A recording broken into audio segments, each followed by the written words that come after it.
El fenómeno migratorio en todo el mundo se ha incrementado en los últimos años. Tan solo en 2020 se registraron 281 millones de migrantes, que en su mayoría son personas trabajadoras que generan alrededor del 9% de la riqueza global y aportan alrededor del 9% del Producto Interno Bruto Mundial cada año, revela el informe sobre las migraciones en el mundo 2022.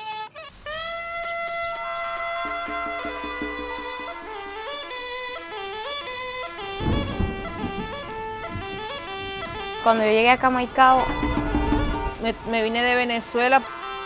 No teníamos dónde vivir. Poco a poco, cuando ya pasaron 2 años, que ya estaba ya aquí en lo de la invasión de la pista, empecé a trabajar lo que es lo de la ceja. Entre semana no hago ceja. Casi siempre son los fines de semana, que son los sábados. Y entre las mismas muchachas de por aquí que se arreglan conmigo, no es mucho lo que hago, ¿me entiendes? Y desde que llegué aquí me he dedicado a la peluquería, me he llevado bien con los clientes. Me dedico más que todo al planchado y a veces me toca trabajar aquí en mi casa, como a veces tengo que ir para las casas de ellas a trabajar. Depende de lo que el corte que les hagan, les quito como 5.000 pesos. Depende del planchado que yo les haga del corte, quito 5.000, otras 8.000, 10.000, 15. Depende del largo, es que yo plancho pelo. Más me dio ganas de seguir con las uñas porque hice un curso para aprender más.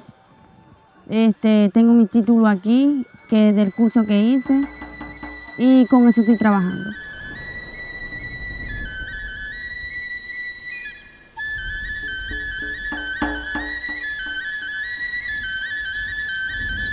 Ha habido malos tratos, pero ajá.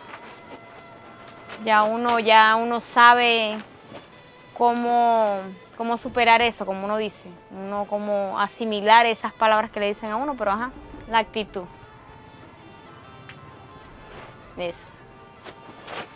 La presencia, la actitud. Yo digo que eso es algo de que uno puede estar muy mal, pero que lo pasemos, más no lo demostremos. En la vida uno no se ha aprendido.